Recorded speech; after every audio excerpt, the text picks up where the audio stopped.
Assalamualaikum warahmatullahi wabarakatuh.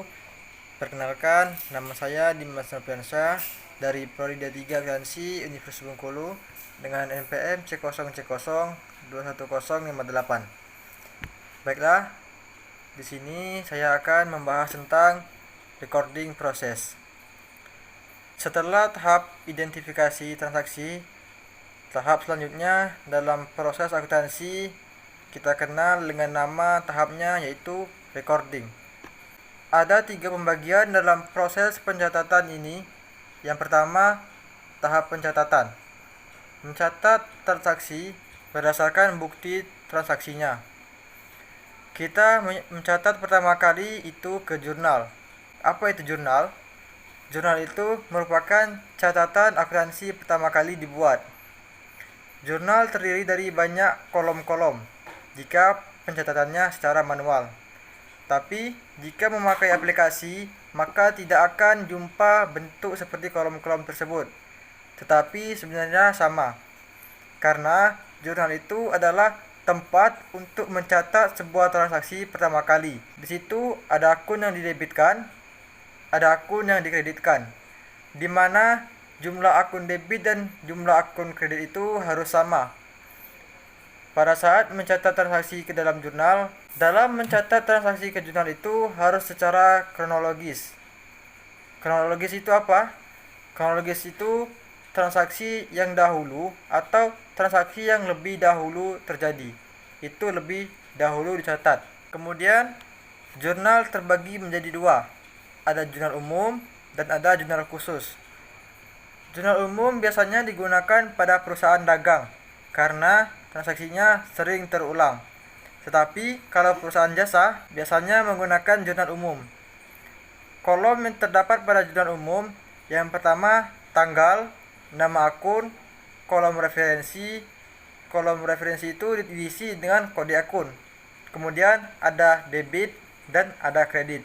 Kemudian tahap yang kedua yaitu tahap pengklasifikasian. Apa yang dikatakan tahap pengklasifikasian itu? Memindahkan informasi dari jurnal ke buku besar. Setiap akun itu mempunyai satu buku besar. Jika sudah mencatat transaksi ke buku besar, maka akan ada akun-akun yang terpengaruh. Bisa jadi dalam bentuk satu periode akun kasnya itu terpengaruhi sampai 10 kali. 8 kali di debit, 2 kali di kredit.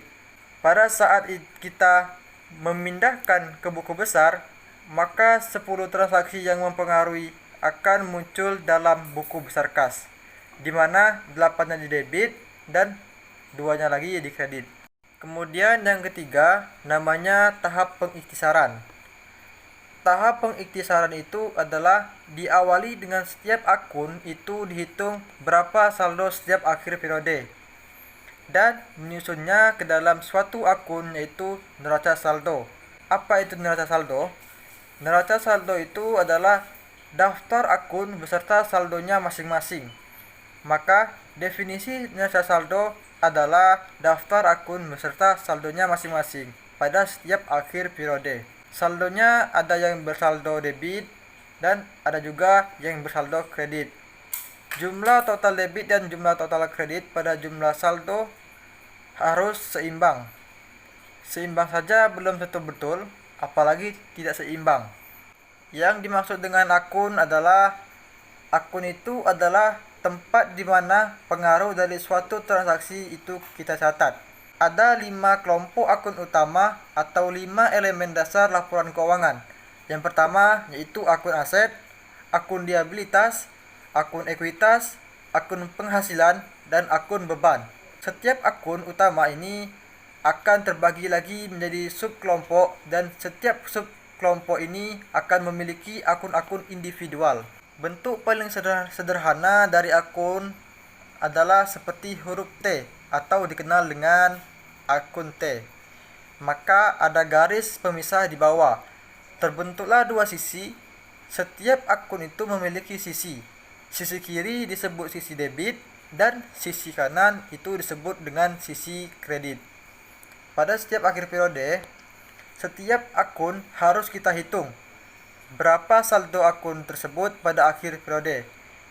Cara menentukan saldonya gimana? Dengan cara menghitung total debit dan menghitung total kredit, kemudian diselisihkan. Kalau seandainya jumlah total debitnya ada $100, jumlah total kreditnya ada $80, maka akun itu memiliki saldo debit $20 karena lebih besar jumlah debit daripada jumlah kredit. Di dalam aturan akuntansi, kita menggunakan namanya sistem pembukuan berpasang. Apa maknanya? Ada dua makna dari sistem pembukuan berpasang. Yang pertama, setiap kejadian transaksi keuangan, maka transaksi keuangan itu berdasarkan bukti transaksinya akan dicatat dengan setidaknya melibatkan minimal dua akun, satu akun di debit dan satu akun lagi di kredit. Kemudian yang kedua, jumlah nominal dari debit dan kredit itu harus sama. Aturan debit kredit, persamaan dasar akuntansi yang berlaku dalam praktik bisnisnya yaitu aset sama dengan liabilitas plus ekuitas. Jika ditarik dari garis pemisah di bawah tanda sama dengan, maka akan ada dua sisi kiri dan sisi kanan. Sisi kiri itu disebut debit dan sisi kanan disebut kredit karena sudah kesepakatannya. Aset itu berada di sisi kiri dan liabilitas dan ekuitas pada sisi kanan.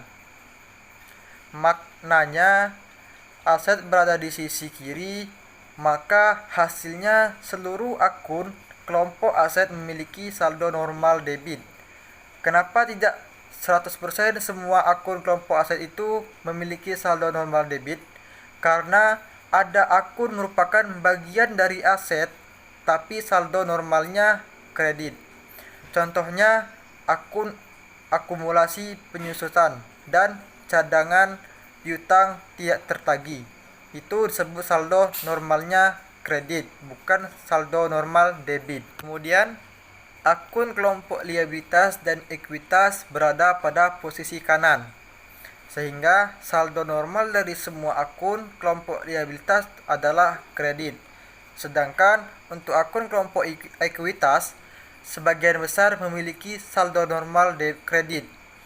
Karena ada akun kelompok ekuitas, contohnya akun dividen dan akun treasury share atau saham treasury memiliki saldo normal debit. Kemudian yang dikatakan saldo normal itu apa?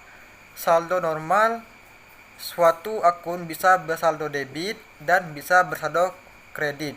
Saldo normal itu menunjuk pada setiap penambahan. Artinya, jika akun kas yang merupakan aset perusahaan memiliki saldo normal debit, maka ketika terjadi transaksi yang mengakibatkan kas perusahaan bertambah, maka akun kas akan dicatat pada jurnal pada posisi debit. Namun, jika terjadi transaksi yang mengakibatkan kas perusahaan berkurang, maka akun kas akan dicatat pada jurnal pada posisi kredit. Itulah yang dapat saya sampaikan. Lebih dan kurangnya saya mohon maaf. Syukran kasiron. Wassalamualaikum warahmatullahi wabarakatuh.